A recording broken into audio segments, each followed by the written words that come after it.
Josephine. I won't leave you waiting in between. And the cigarette you bummed from me is almost burning out. You suck it till your fingers burn and then you throw it on the ground. Bienvenue dans l'épisode 15 de la saison 2 du podcast Les enfants vont bien. Aujourd'hui, je vous retrouve pour traiter d'une question hautement sensible mais nécessaire parce qu'il me semble important d'informer pour réaliser des choix éclairés, particulièrement quand ils concernent des enfants. Je me suis donc tournée vers Maître Duré qui a gentiment accepté de traiter avec moi de la question de la séparation à mon micro. Si la question sentimentale n'est pas à débattre dans cet épisode, tant il est évident que toute séparation est douloureuse pour toutes les parties concernées, en revanche, la question juridique est cruciale à envisager. Vous n'êtes pas sans savoir que la conception actuelle de la loi fragilise nos familles et précisément les parents sociaux. Le délai de 6 mois qui court pour pouvoir justifier aux yeux de la loi de l'investissement du deuxième parent dans la vie de son enfant, alors même que son engagement dans le projet bébé en lui-même est lié, l'impossibilité de reconnaissance anticipée, la toute-puissance du parent biologique aux yeux des magistrats, tout est réuni pour créer une situation conflictuelle et des drames familiaux. Alors oui, je vous l'accorde, quand on se lance dans un projet d'enfant, on n'envisage pas la séparation, c'est totalement antinomique même. Et ici encore réside une injustice, parce que nous, parents homosexuels et coparents, nous devons réfléchir à la reconnaissance juridique de nos droits afin de choisir comment nous souhaitons concevoir nos enfants. J'espère par cet épisode vous apporter un éclairage conforme à la réalité. Je vous souhaite une bonne écoute. Bonjour Émilie. Bonjour Constance. Je vous remercie beaucoup de vous être rendue disponible pour qu'on traite un nouveau thème aujourd'hui autour de la parentalité et de l'homoparentalité plus particulièrement. Je vous refais pas faire une présentation puisque je vais inviter nos auditeurs à aller écouter le premier épisode sur lequel vous intervenez, qui est celui sur la loi bioéthique pour découvrir vos multiples casquettes. Je précise juste que vous êtes donc avocate spécialisée dans les droits de la famille et plus particulièrement dans le droit de la famille homoparentale. Absolument. Aujourd'hui, on va aborder un thème qui, on va pas se le mentir, n'est pas très vecteur d'audience et pour lesquels on n'a pas trop envie, sur lequel on n'a pas trop envie de se pencher, particulièrement quand on est dans le cadre de la création d'une famille. On va se pencher sur la séparation et surtout sur les enjeux de la séparation, aussi bien dans le cadre d'un couple marié et où la filiation a été établie que dans le cadre d'un couple marié dont les filiations n'ont pas été établies.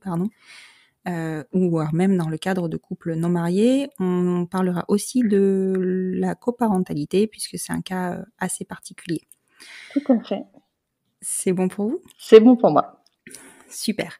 Donc on va commencer par le cas le plus simple si on peut dire ça. Oui, mais, voilà. En prenant toutes les pincettes possibles.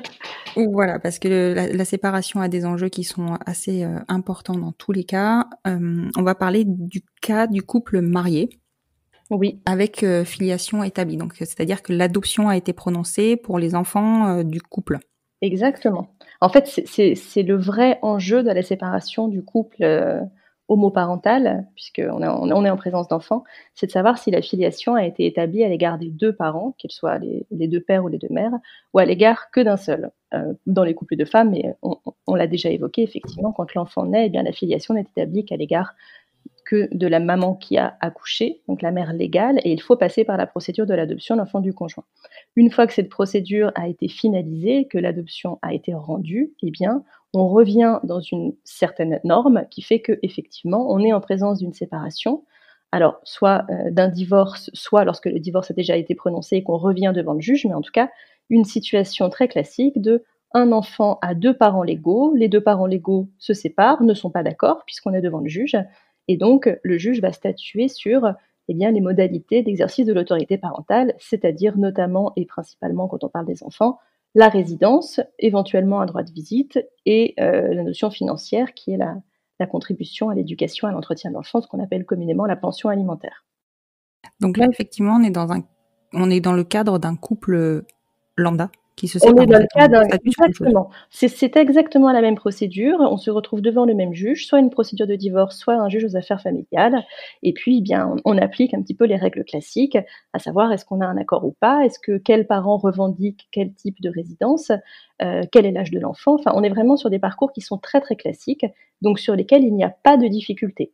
J'émets un tout petit bémol, mais il est petit, mais il faut quand même le mentionner, c'est que on a encore, alors beaucoup moins que il y a quelques années, parce que maintenant la loi commence à être ancienne. Elle a été votée il y a 7 ans, donc des couples ont pu divorcer, des familles ont pu se construire et se déconstruire. Oui, c'est Il clair. reste encore parfois des mentions dans les décisions qui sont relatives au biologique. Moi, ça m'est arrivé notamment où effectivement, eh bien, le juge qui doit statuer sur la résidence de l'enfant, une mère souhaite que l'enfant soit avec elle, l'autre mère souhaite que l'enfant soit avec elle. Eh bien, il arrive encore, très rarement, mais que la résidence de l'enfant sera fixée au domicile de madame, sa mère biologique. Donc malheureusement, il ne faut pas imaginer que cette question du biologique qui passionne le droit français soit absolument évacuée quand on est dans cette situation qui est classique. Alors, je le dis et j'embraye derrière en disant qu'il y a évidemment des décisions énormément qui n'y font pas référence. Il y a des parents sociaux qui ont obtenu la résidence de l'enfant contrairement aux parents biologiques. Donc il ne faut pas imaginer qu'il y a un grand risque, mais malgré tout, ça dépend aussi des juges, ça dépend de la philosophie, ça dépend de comment les juges voient les choses et qu'il existe encore des petites références qui font penser que la situation n'est pas tout à fait comme les autres. D'accord. Et est-ce que le fait que l'adoption soit plénière ou simple va limiter cette référence au biologique, puisque logiquement, dans l'adoption plénière, on efface l'acte de naissance, donc le parent biologique n'existe plus. Exactement, mais pour autant, dans l'acte de naissance de l'enfant post-adoption plénière, il y a malgré tout la référence de savoir la filiation a été établie à l'égard de madame par un jugement d'adoption plénière rendu par tel tribunal. Et de toute façon, quand on va saisir le juge, on n'efface pas non plus l'histoire de l'enfant, c'est-à-dire que quand on saisit le juge, eh bien, madame et madame se sont rencontrés, ont vécu une histoire, de leur union est issu l'enfant, et la plupart du temps, on précise simplement, parce qu'on précise, on doit faire une espèce de rappel des faits de la procédure, eh bien, on rappelle qu'il y a une procédure d'adoption qui a été prononcée. Donc, on cherche jamais à effacer l'histoire, parce que finalement, c'est quand même l'histoire de l'enfant. Mais voilà, il peut arriver que sans que ce soit argumenté, bien évidemment, on ne va pas dire ah ben oui, bien sûr, c'est madame qui l'a porté, donc c'est avec elle que l'enfant doit être à titre principal. Ça n'est jamais dit comme ça, mais ça arrive encore que de temps en temps soit distillée une petite notion eh bien tout simplement de la biologie. Fort heureusement, de plus en plus rare. Et dans ce cas-là, est-ce qu'on peut faire appel de la décision ? Est-ce que c'est justifié ? Est-ce que ça sert à quelque chose ? Faire appel d'une décision uniquement sur ce point-là ne sera pas justifié pour une raison simple, c'est que de toute façon, quelle que soit la décision et quels que soient les motifs, la décision s'applique pendant la procédure d'appel, que les procédures d'appel sont des procédures qui sont très longues. Donc on revient 2 ans plus tard en disant mais souvenez-vous, la résidence a été fixée parce que c'est écrit que, et in fine, on s'intéressera toujours de savoir quelle est la situation de l'enfant, quelle est la situation des parents, et ça n'est pas forcément ce point-là qui sera le plus fondamental et celui qui permettra au juge de juger à l'instant T. Il faut faire appel si la décision, on estime qu'elle a été mal rendue. Ça en fait bien sûr partie, mais c'est pas forcément uniquement sur ce point-là qu'il faut interjeter appel d'une décision. Sur cette configuration-là, finalement, on est sur un cas sensiblement similaire à un couple hétérosexuel, hormis la différence du parent biologique qui peut intervenir du coup dans les décisions de justice, mais il n'y a pas de grande difficulté en soi sur ce type de séparation. Non, pas du tout. Alors, pas de grande difficulté. En tout cas, pas davantage de difficulté qu'une séparation dans les couples hétérosexuels, puisque les séparations sont rarement sans difficulté quand elles arrivent chez un avocat. Mais effectivement, oui, on est sur des situations qui sont très classiques.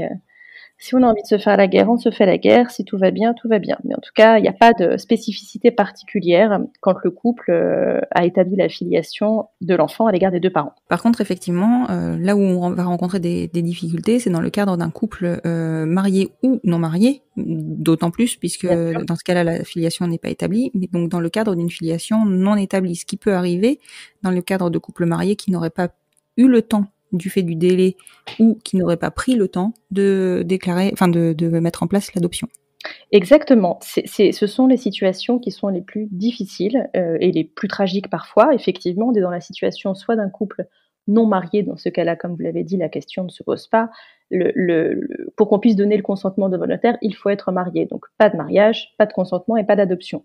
Donc Oui, dans voilà. ces cas-là, la question ne se pose pas. Pour un couple marié, alors on a eu toutes les situations. On a eu le couple marié qui n'a pas du tout entamé les démarches et qui se sépare avant même que la mère légale ait pu donner son consentement devant le notaire. Et si elle ne le fait pas, c'est bien que voilà, elle n'a pas envie de le faire et on ne peut pas la forcer. On a eu les Oui, voilà, situations ça où c'est le clair. consentement, oui, bien sûr, on ne peut jamais forcer le parent légal à donner son accord. Non seulement on ne peut pas le forcer, mais une fois qu'il a donné son accord, il y a un délai de 2 mois pour avoir la possibilité de changer d'avis. Donc effectivement, c'est un droit absolu du parent légal d'accorder ou pas l'adoption à son conjoint. Oui, Donc on a eu le cas où le consentement n'avait pas été donné. On a eu aussi le cas où le consentement a été donné, mais justement durant ce délai de 2 mois, eh bien, le parent légal a rétracté son consentement, donc en disant au notaire, mais finalement, je ne suis plus d'accord. Et là encore, le droit est, alors j'ai un petit bémol, mais le droit est quasi absolu. Le parent légal a le droit de changer d'avis pendant ce délai-là. Et on a oui. aussi eu le cas où le parent légal change d'avis après l'expiration du délai de 2 mois et plus ou moins en cours de procédure. Donc Et ça, c'est effectivement, possible. oui, c'est possible. Alors, ça n'est pas pour autant que le juge derrière va refuser l'adoption en disant: «Ah bah oui, mais madame a changé d'avis». Non, le juge statuera toujours en fonction de savoir si les critères légaux sont réunis, et les critères légaux, c'est un mariage, un consentement donné, une seule filiation initiale pour que l'adoption soit plénière, et puis surtout l'intérêt de l'enfant. Donc le juge statue sur l'intérêt de l'enfant. Oui, Mais effectivement, c'est ce qu'on avait vu avec Maître Berdo, c'est que l'intérêt de l'enfant prime dans la plupart des procédures. exactement, l'intérêt de l'enfant prime, et c'est d'ailleurs la raison pour laquelle, quand les conditions légales sont réunies, aujourd'hui, pour un parent légal qui viendrait, et j'ai eu le cas il y a peu de temps, qui viendrait à l'audience en disant oui, effectivement, c'est un projet commun, mais on se sépare et moi je ne suis plus d'accord, je peux vous dire que les parents légaux sont très mal reçus par les juges qui nous disent mais attendez, vous avez été en couple, vous avez voulu cet enfant ensemble, vous avez donné votre consentement, les 2 mois sont passés, donc tout est réuni et aujourd'hui vous venez nous dire que vous n'êtes plus d'accord, mais en gros non, vous vous séparez, vous êtes en colère, il n'y a pas de souci, mais par contre vous ne pouvez pas dire que l'adoption ne doit pas être prononcée parce que ce n'est plus dans l'intérêt de l'enfant alors qu'il y a 6 mois ça l'était.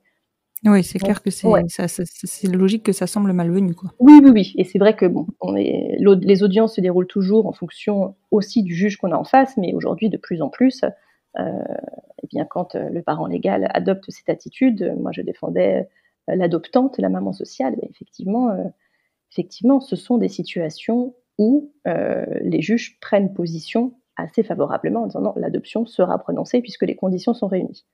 Donc Mmh. il y a cette possibilité toujours, à tout moment, jusqu'à ce que l'adoption soit définitive et qu'il n'y ait pas eu d'appel, parce qu'on a aussi le cas de l'adoption prononcée et ah mais tiens, on se sépare, je vais faire appel de la décision.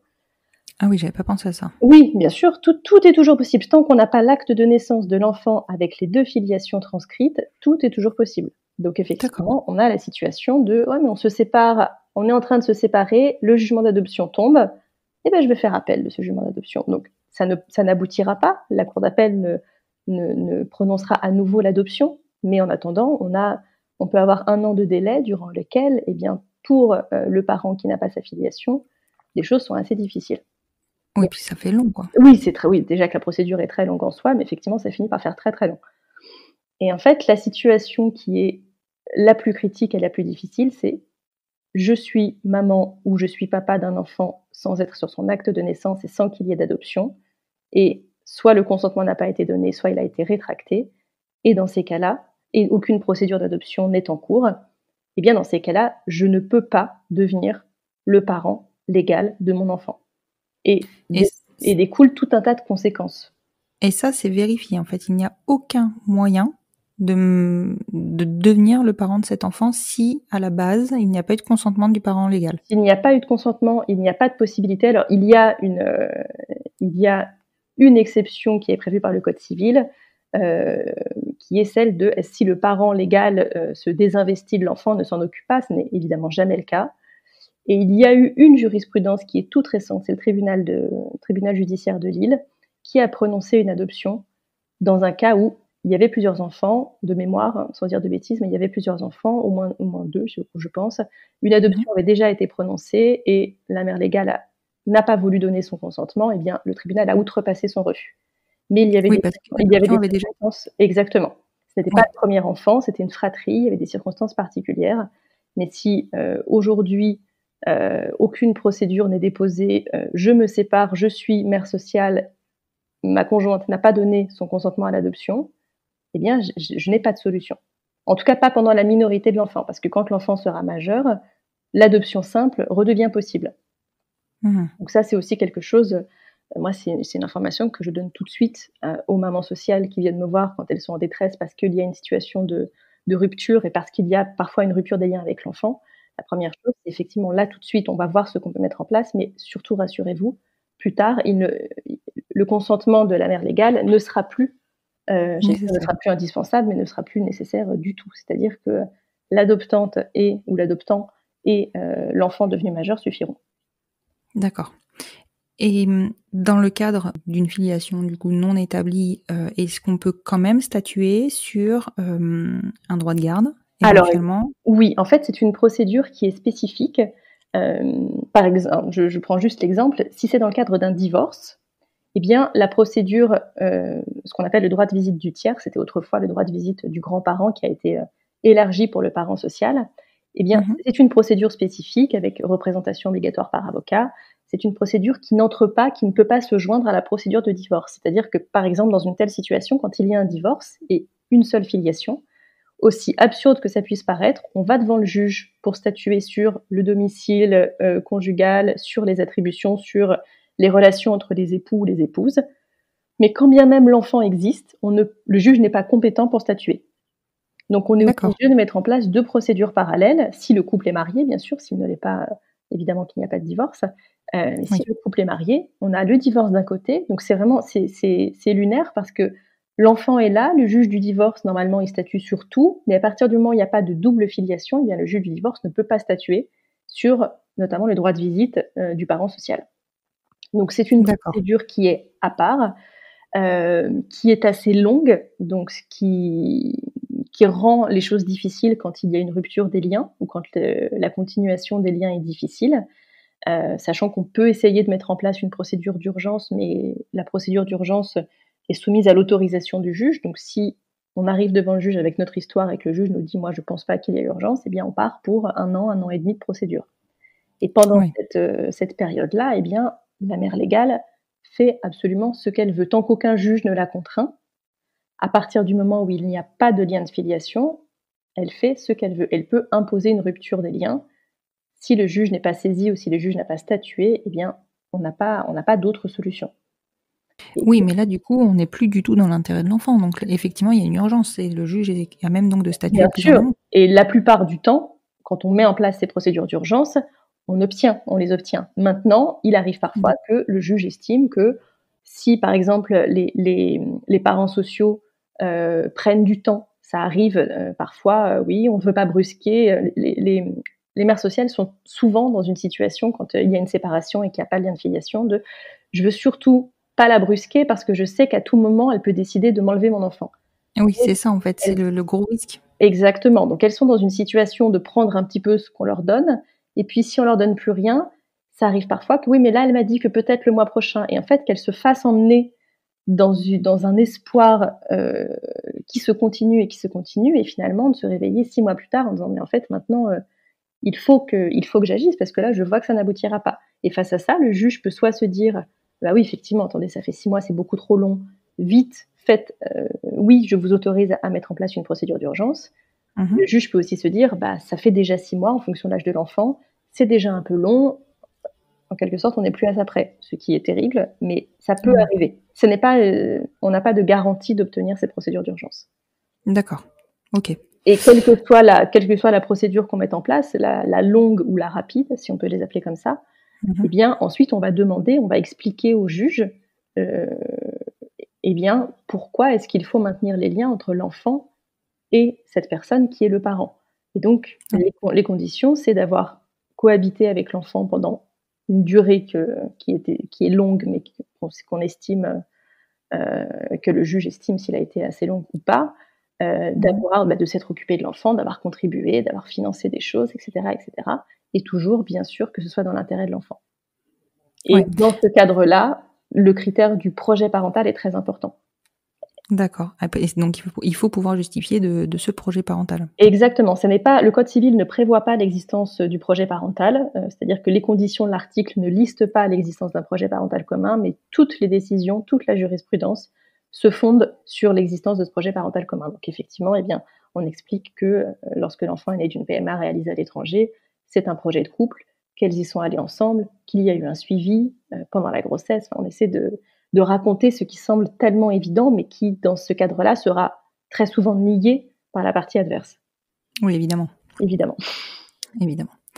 Et donc là, on a établi les difficultés qu'on pouvait rencontrer dans le cadre d'une non-filiation, on va dire, dans le cadre d'un couple marié. Lorsqu'il n'y a pas de mariage, donc on se retrouve dans le même cas, mais en plus de ça, je pense que le fait qu'il n'y ait pas de mariage, ne permet pas du tout d'envisager pas les mêmes droits au final. Alors, c'est pas tant le critère du mariage qui va donner ou pas des droits, c'est vraiment l'investissement du parent à l'égard de l'enfant. Soit on n'arrive pas à mettre en place une procédure d'adoption, dans ce cas-là, c'est le projet parental, l'investissement du parent. Effectivement, le mariage permet de ne pas pouvoir laisser la mère légale dire, parce que c'est une argumentation qu'on retrouve de temps en temps, ce que je trouve toujours très très surprenant, mais certains l'adoptent, dire oui mais non, c'est pas vraiment un projet de couple, on était ensemble, mais ce bébé c'est moi qui le voulais. D'ailleurs elle le voulait pas, puis elle voulait pas le porter, puis ça l'intéressait pas trop. C'est moi qui ai fait les trajets, mais on était en couple, mais ça n'était pas si sérieux. L'existence d'un mariage suppose d'être en couple de façon durable et laisse penser que ce projet était bien évidemment un projet de couple. Donc de toute façon, le mariage va consolider les choses, mais on est plus au niveau de la preuve qu'au niveau des droits qui seront octroyés ou non. Ouais, exactement. Après, c'est vrai que la difficulté là qu'on évoque, c'est que on parle souvent si la filiation n'a pas été établie, c'est que soit on était dans le fameux délai des 6 mois avant le dépôt du dossier d'adoption au moment de la rupture, soit les enfants sont très régulièrement considérés comme étant en bas âge, donc une durée de vie prouver que la durée de vie a été suffisante avec l'enfant et n'est pas simple.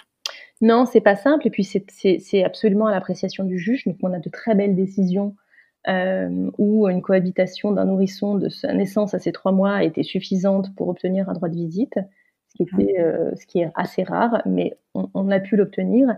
Et puis il y a des décisions où on se retrouve dans des situations tragiques parce qu'effectivement il y a une séparation, il y a une obstruction absolue de la mère légale, et quand bien même une maman a pu voir naître son enfant, s'en occuper pendant 3 ans, 4 ans, et ensuite qu'il y ait une séparation qui a duré 1 an et demi, et pour le cas dans lequel je pense, entre-temps, la mère légale avait refait sa vie et eu un autre enfant, et bien dans ces cas-là, par exemple, le juge a pu considérer que la petite fille avait en quelque sorte un nouveau cadre familial, et qu'au bout d'1 an et demi, il ne fallait pas la perturber en faisant revenir dans sa vie la personne qui certes l'avait vue naître, certes l'avait élevée, certes s'était occupée d'elle comme sa fille, la fille qu'elle était, mais pas juridiquement, jusqu'à ses 3 ou 4 ans, mais que dans l'intérêt de l'enfant, il fallait préserver cette petite fille du conflit, et donc il valait mieux lui faire perdre sa filiation qui n'était pas sécurisée, mais en tout cas faire perdre le lien avec la personne qui l'avait vue naître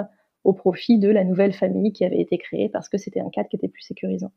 C'est terrible comme décision. C'est des décisions qu'on a encore, malheureusement. C'est ce que je dis souvent et qui est bien normal, mais la justice, c'est aussi juge dépendant. Et donc, eh bien voilà, un juge peut considérer qu'un nourrisson qui a vécu 3 mois de sa naissance à ses 3 mois avec l'une de ses mamans, c'est suffisant pour que le lien ne puisse pas être rompu, et un autre juge pourra considérer que 3 ou 4 ans de vie commune, à partir du moment où il y a une rupture pendant 1 an ou 1 an et demi, eh bien ça perturberait trop l'enfant de faire revenir cette personne dans sa vie.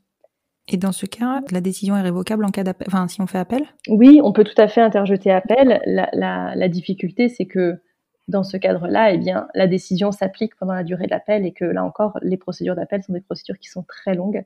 On parle de très facilement 2 ans, et donc plus le temps passe, Oui. mon conseil aux mamans sociales, c'est toujours le temps joue contre vous. Plus le temps va passer avec les séparateurs, il ne faut pas laisser la rupture des liens ni exister et surtout pas perdurer. À partir du moment où on sent qu'il y a une rupture des liens, où on sent que voilà, quelque chose se trame, que je devais voir mon enfant, mais finalement elle a annulé, et puis ça me dit que ça sera le mois prochain, mais je sens bien que ça ne va pas. Il faut agir tout de suite, et surtout il ne faut pas avoir peur de brusquer ou de s'imposer en se disant oui, mais si je tape du poing sur la table, et ben dans ces cas-là je ne reverrai jamais mon enfant. Mais au contraire, il faut taper du poing sur la table, il faut saisir un avocat dans le but de saisir un tribunal pour être représenté, pour être défendu, parce que c'est la seule solution pour contraindre la mère légale ou le père légal, bien sûr, à remettre l'enfant. Et une fois que la décision est définitive, est appliquée, tout simplement, dans ce cadre-là, sans qu'il y ait de filiation, la décision, c'est un week-end sur 2, la moitié des vacances scolaires, ce qui revient exactement au même que la première solution. S'il y avait une filiation, l'amplitude du droit de visite peut tout à fait être celui-ci. Oui, parce que là, on a plus à perdre finalement qu'à gagner à attendre. En pensant qu'on perdra moins à attendre, finalement, on a plus à perdre à attendre. On a toujours plus à perdre à attendre, non seulement parce qu'on peut se retrouver dans des situations de rupture des liens qui sont consolidées, et également puisque quand bien même la situation n'est pas si terrible et on arrive plus ou moins à se mettre d'accord, on arrive à grappiller quelques jours par-ci par-là, il faut toujours imaginer que sans décision de justice, le parent social est dans une situation qui est précaire. À tout moment, que ce soit une dispute, que ce soit je refais ma vie, que ce soit je déménage, n'importe quel événement pourra remettre en cause la situation qui est actuelle, et tant que ça n'est pas garanti par un juge, du jour au lendemain, tout peut s'arrêter. Oui. Donc le jugement est impératif. Il est impératif, et d'ailleurs il peut être amiable si on est d'accord, mais tout se passe bien. Si je suis maman sociale et que je m'entends très bien avec mon ex-compagne, qui trouve ça tout à fait normal que je vois mon enfant un week-end sur 2, la moitié des vacances, voire plus, tant mieux. C'est une très bonne chose, mais par contre, faisons-le ensemble. On ne se fait pas la guerre, on ne vient pas introduire du conflit là où il n'y en a pas, surtout pas. Par contre, dans l'intérêt de tout le monde et en premier lieu dans l'intérêt de l'enfant, il faut voir la situation consolidée par une décision de justice. D'accord. Donc là, on a évoqué les cas où l'enfant est né. Oui. Quid de la séparation durant la grossesse ? La situation de séparation pendant la grossesse, elle est d'autant plus tragique, nécessairement, puisqu'on est dans la situation la pire, à savoir évidemment pas d'adoption, pas de consentement, l'enfant n'est pas né. Donc je passe évidemment le tragique de ne pas pouvoir être là pour la naissance de son propre enfant, mais c'est pas juridique, mais c'est évidemment la première chose à laquelle je pense. Évidemment. Et d'un point de vue juridique, ça complique les choses, puisque le critère de la cohabitation n'existe pas par définition. Et pour autant, je n'ai pas eu le cas d'ailleurs. Je serais curieuse de savoir s'il y a eu beaucoup de décisions de séparation durant la grossesse. J'y pense comme ça. Oui. Mais je suis persuadée qu'à partir du moment où on saisit le juge en urgence et où on démontre au juge qu'il y a un projet parental commun, que cet enfant est né d'un projet de couple entre Madame X et Madame Y, et que si aujourd'hui Madame Y a décidé de partir alors qu'elle est enceinte, ce n'est pas pour autant que Madame X ne doit pas avoir de lien avec l'enfant. Je suis sûre que ces décisions s'obtiennent, malgré l'absence de vie commune, puisqu'effectivement, là encore, le projet parental commun est très important. Alors là, on a évoqué beaucoup de cas, en tout cas, pour lesquels on a présagé que la conception avait eu lieu dans le cadre de la PMA. Oui. Maintenant, on sait qu'il y a des conceptions qui ont lieu dans le cadre de l'insémination artisanale, donc qui, pour le coup, est moins explicable à un juge puisque interdite, en vrai. Oui. Comment ça se passe dans ce cadre-là ? Alors, dans ce cadre-là, on a rarement intérêt à l'évoquer quand on est le parent social. C'est-à-dire que alors, clairement, quand on est devant le juge aux affaires familiales, alors effectivement, dans le cadre de l'adoption, on ne va pas expliquer qu'il y a eu insémination artisanale, on n'entre surtout pas dans ce genre de détails. Maintenant, quand on vient devant le juge aux affaires familiales, devant le tribunal pour une décision soit de garde classique, soit de droit de visite parce qu'il n'y a pas de lien de filiation, la question du mode de conception devient un petit peu secondaire. Pour le juge, en tout cas. Mais il peut devenir un petit peu moins secondaire si la mère légale vient expliquer que oui, non mais attendez, il y a un donneur quelque part et peut-être que ce donneur pourrait revendiquer une filiation et une paternité à l'égard de l'enfant. Et effectivement, l'existence d'un donneur connu peut tout à fait rendre beaucoup plus compliqué l'obtention d'un droit de visite ou de droit de la mère sociale à l'égard de l'enfant.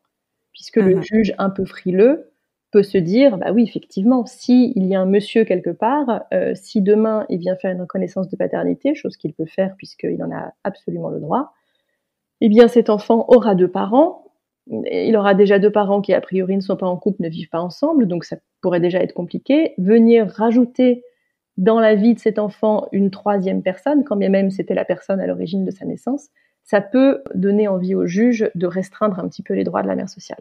Disons que quand on est du côté de la mère sociale, on n'a pas tellement intérêt à venir expliquer au juge qu'il y a une insémination artisanale. Non, c'est vrai, mais pour prouver que c'est un projet de couple, des fois il faut se mouiller un petit peu. Oui, mais il y a tellement de façons de prouver que c'est un projet de couple. Il y a des échanges d'emails, il y a des recherches, il y a énormément de façons de prouver ça. Sans forcément avoir besoin d'entrer. Alors, évidemment que quand c'est une PMA et qu'on a une facture avec les 2 noms, c'est un boulevard.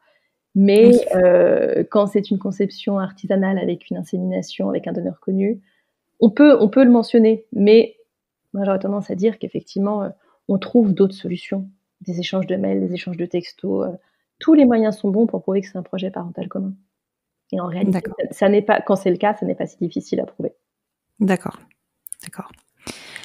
Et je me posais aussi la question, et je pense que ça peut se poser, parce que donc là, on a évoqué les cas de PMA qui sont relativement récents finalement, enfin du boom de la PMA. On a des enfants qui sont issus du mariage pour tous, on va dire. Bien sûr.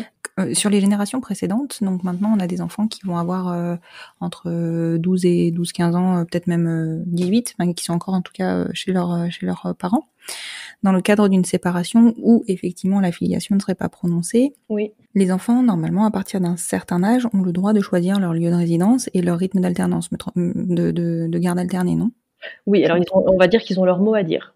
C'est pas tout à fait la même chose que le droit de choisir stricto sensu. Mais en tout cas, effectivement, ils peuvent demander à être entendus et le juge peut tout à fait écouter ce qu'ils ont à dire. Si l'enfant a 15 ans, il est tout à fait apte de dire qu'il préfère être chez tel parent parce que c'est plus près de l'école, parce que il est plus présent ou je ne sais quoi. Et dans ce cas-là, du coup, le parent social aurait peut-être même une plus grande légitimité, puisque c'est l'enfant qui en parlerait ? Alors, oui et non. Le parent social aurait plus de légitimité si on était dans la situation d'un couple marié, en tout cas si on était dans la situation d'une double filiation. C'est-à-dire que à situation égale, effectivement, si l'enfant dit je veux vivre chez telle personne, eh bien le juge, sauf si c'est très très compliqué, mais en général le juge peut tout à fait l'écouter. Là, on est vraiment dans une procédure qui est particulière. Donc l'enfant, il aurait son mot à dire. Effectivement, un enfant de 15 ans qui est au cœur d'un débat avec une procédure sur un droit de visite, eh bien l'enfant peut tout à fait être entendu et a son mot à dire. Donc oui, on l'entend. Maintenant, cette procédure ne peut pas non plus tout permettre. Par exemple, c'est un tout petit peu technique, c'est que on estime que la résidence alternée, c'est une modalité d'exercice de l'autorité parentale. C'est-à-dire que c'est une classification dans le code civil, il y a un thème, l'autorité parentale, et en dessous, c'est la résidence alternée. Donc l'analyse qui en est faite, c'est la résidence alternée n'est possible que si on a une autorité parentale. En ce moment, en tout cas, la jurisprudence fonctionne comme ça, jusqu'à ce que ça change, et ce serait une très bonne chose. Mais donc, par exemple, dans ce cas-là, l'enfant qui a 15 ans avec les parents qui se séparent et pas de filiation, sauf si une procédure de délégation d'autorité parentale a été faite, il n'y a pas d'autorité parentale. Donc, l'amplitude du temps passé avec la mère sociale sera évidemment élargie le plus possible si l'enfant en fait la demande en disant mais oui mais moi je veux passer du temps avec elle. Donc ça c'est là où la réponse est oui. Et ce qui fait que la réponse est non, c'est que si l'enfant dit mais moi je veux résider avec ma maman qui est in fine la mère sociale, eh bien la procédure rend la chose beaucoup plus difficile puisque si le parent n'a pas l'autorité parentale, ça vient compliquer un petit peu la situation. Donc, un ado qui donne son avis, oui, évidemment qu'il est entendu, mais pour autant, ça ne permet pas tout non plus, malheureusement. D'accord. Et on a d'autres configurations de famille dans les auditeurs du podcast, puisqu'on traite quand même beaucoup aussi de la parentalité alternative au global. On a des cas de séparation qui peuvent engager la vie de l'enfant, en tout cas l'organisation de la vie de l'enfant, dans le cadre des familles en coparentalité. Bien Donc sûr. que ce soit un couple de parents où il y a seulement 2 parents, un homme et une femme qui décident en coparentalité de concevoir un enfant. Il va y avoir aussi le cadre de 3 parents, donc un couple qui conçoit un enfant avec un autre parent, ou carrément le cas de 2 couples qui conçoivent un enfant. Ouais. Dans l'ensemble de ces cas, donc alors le premier cas, évidemment, la filiation est établie de fait, donc je pense que les droits qui s'appliquent, sont les mêmes droits que pour un couple hétérosexuel classique. Mais dans les 2 autres cas, comment ça se passe? Quels sont les droits des parents sociaux? À quoi peuvent-ils prétendre dans le cadre d'une rupture dans un des couples, voire carrément d'une rupture entre les 2 couples de parents qui ne souhaiteraient plus partager, entre guillemets, la garde de l'enfant? Exactement, c'est ce que j'allais vous dire. C'est in fine, la rupture est plus celle de la rupture de l'entente de l'entente parentale, effectivement. On a le cas de la rupture d'un couple, par exemple, si on est dans le cas de 3 ou 4 parents, eh bien, les 2 papas ou les 2 mamans, c'est plus simple de dire ça comme ça, qui se séparent, n'est pas la même situation que c'est très difficile à expliquer. Alors que c'est très simple pourtant, mais j'ai l'impression de faire des schémas dans ma tête et que sans l'image, c'est plus compliqué. Oui. Exactement, j'ai envie de bouger mes bras. Effectivement, entre guillemets, la pire des situations est la mésentente entre les parents d'une façon générale. Donc papa d'un côté et maman d'un côté, finalement ne s'entendent plus du tout. Ou s'ils sont 3, on en aurait 20. Et donc, comment les choses se passent? Eh bien, on retourne devant le juge, de toute façon. Enfin, de toute façon, quand on arrive au degré de conflit, on doit retourner devant le juge.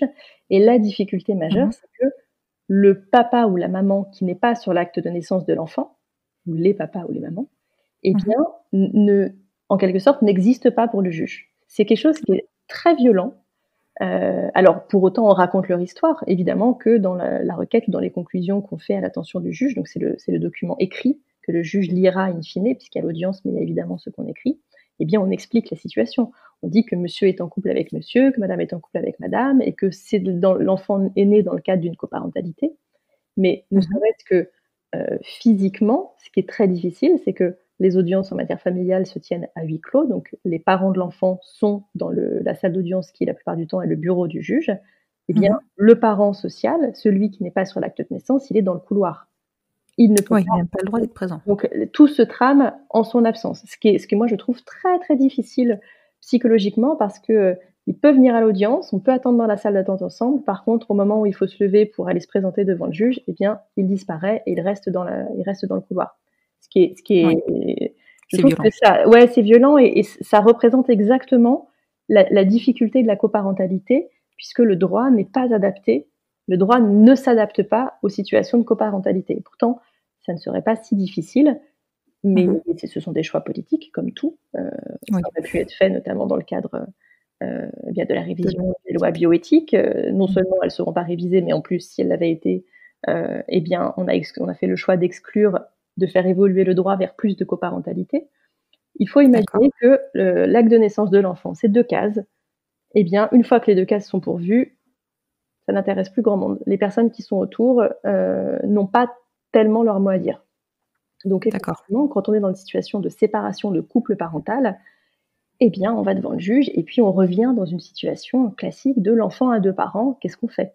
Mais avec un degré de conflit, malheureusement, qui est souvent assez aigu, puisque ce trame et on voit les difficultés de qui a les droits et qui ne les a pas.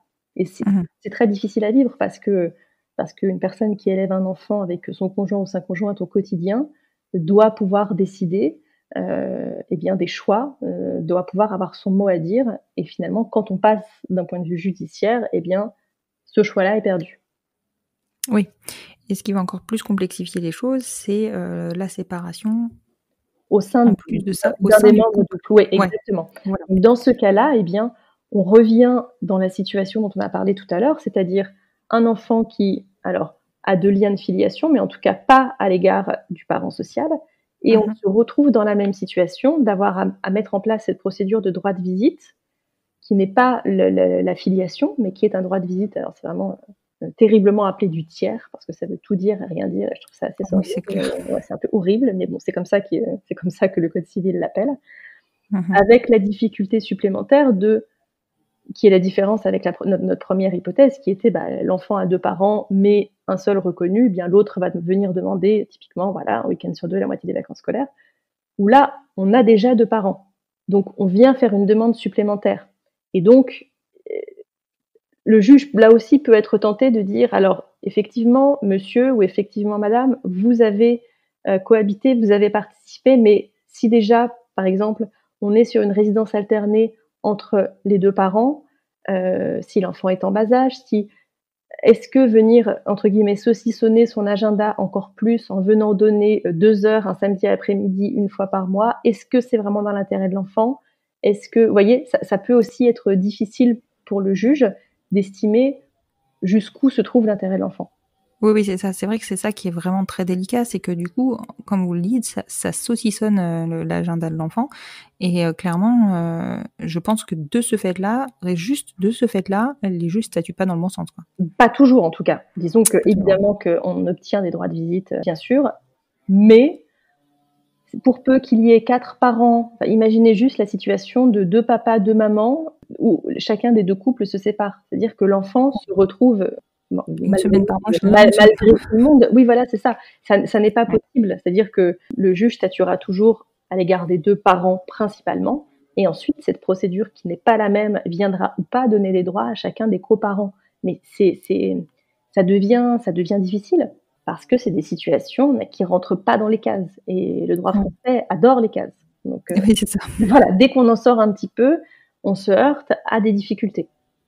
Oui. D'accord. Bon, c'est vrai que ces situations-là sont vraiment complexes, et je pense que c'est important qu'on explique un petit peu en amont quand on prend ce genre de décision, les risques aussi, parce que mine de rien, on le sait, tout peut bien fonctionner un temps et tout peut se retourner assez rapidement. Donc il vaut mieux connaître l'ensemble des risques oui, c'est ça, l'ensemble des risques qu'on peut mettre en... Oui, qu'on peut courir, et puis simplement savoir quelle est la situation, en fait. C'est-à-dire que quand on sait, avant de concevoir l'enfant ou en cours de grossesse, mais typiquement pour la coparentalité, il faut quand même se poser la question avant, qui peut avoir de droits, qui peut ne pas en avoir, est-ce qu'on est d'accord avec ça, et comment les choses vont se passer. Ça permet aussi de vivre les choses un peu plus sereinement quand voilà, je suis informée que si je ne suis pas sur l'acte de naissance, j'ai une situation qui est précaire. Et c'est très important, parce qu'il y a encore, alors de moins en moins parce que les gens s'informent, mais on voit encore des personnes qui ne sont pas du tout informées de leurs droits, qui, oui, mais en fait, non, mais je pensais que, mais pourquoi j'étais là, j'ai coupé le cordon, comment est-ce que c'est possible qu'on me dise que je suis pas sa mère? Ben oui, mais en fait, pas sur l'acte de naissance, pas de filiation égale, voilà, juridiquement en tout cas, ne pas être reconnu comme un parent. C'est toujours important de savoir où on met les pieds. Voilà, c'est vrai que savoir, ça permet de faire des choix qui sont éclairés, ça permet surtout de savoir vers quoi se retourner et de border les choses pour la suite, en fait, pour l'avenir.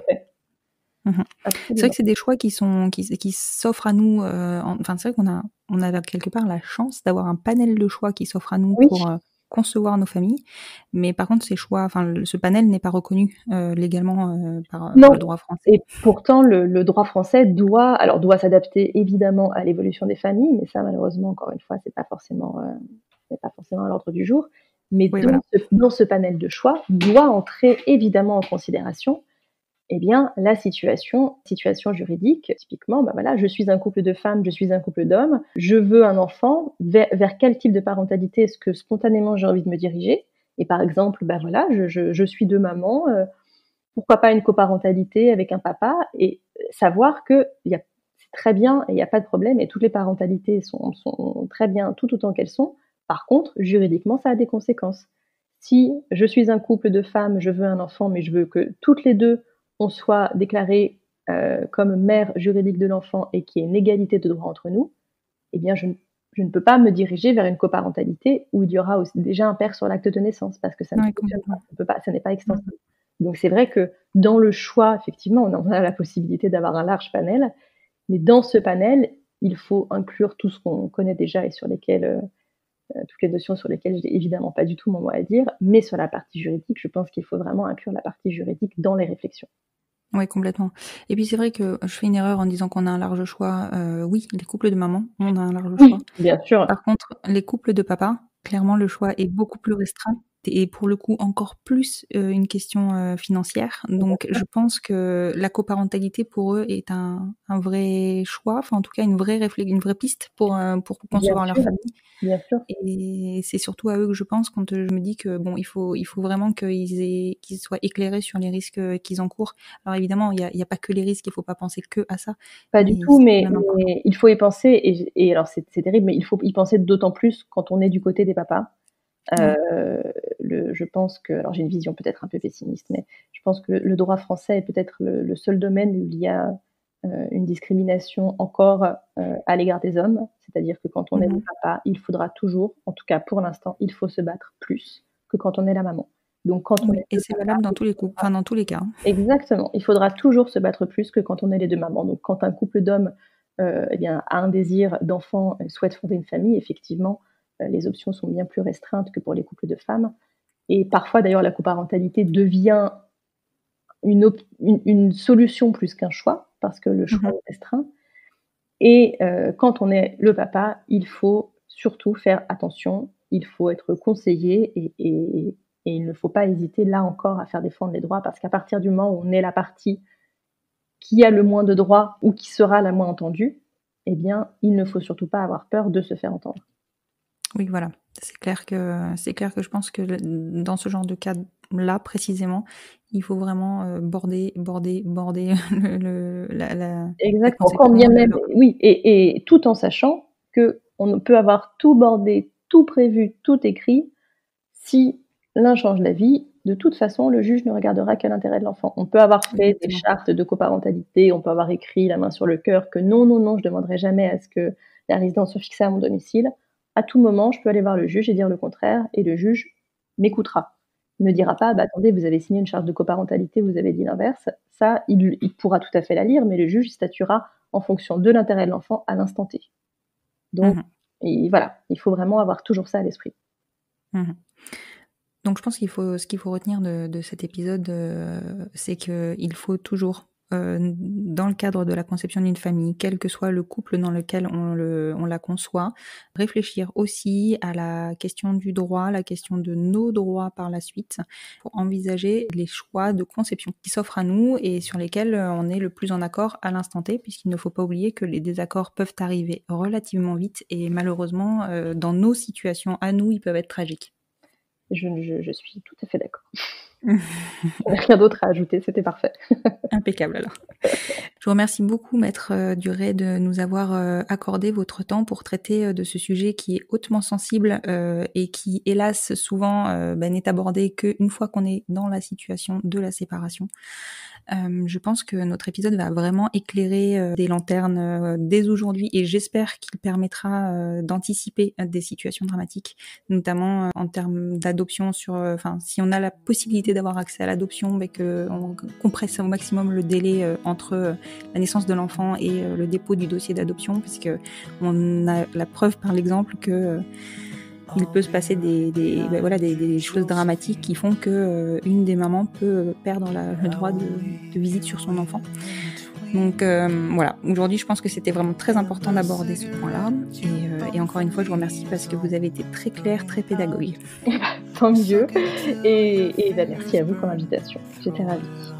Je vous en prie et je pense qu'on se retrouvera pour d'autres épisodes. À très bientôt alors, au revoir. À très bientôt, merci beaucoup, au revoir.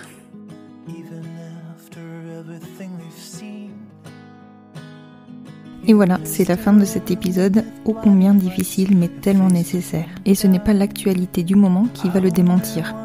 L'actuel vote au Sénat de la nouvelle loi bioéthique peut apporter une avancée majeure dans la sécurisation de nos familles.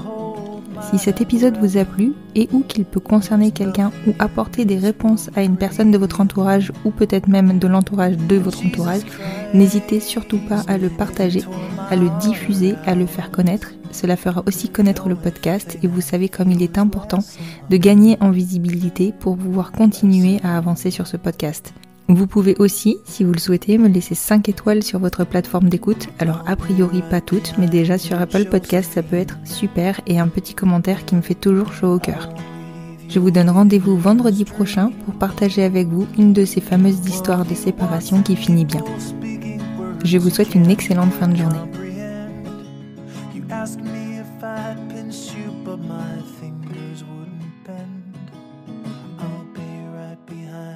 Josephine, just like I was when we were 17. I guess it's only been a year, but still it feels like 34.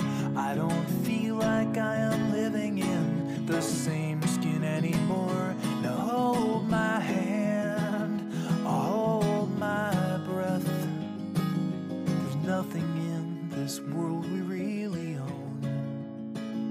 And Jesus Christ, if you tore my heart out, the only thing I'd feel is less alone, less alone.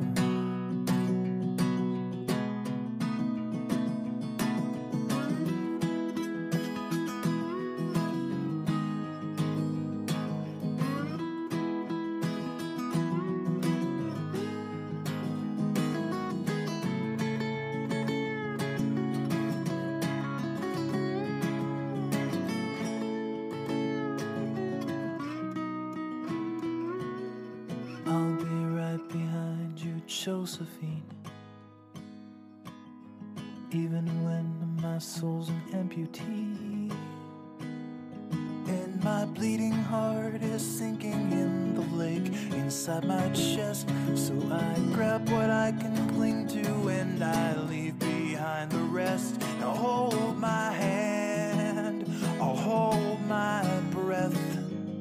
There's nothing in this world we really own. And Jesus Christ, if you tore my heart out, the only thing I'd feel was less alone.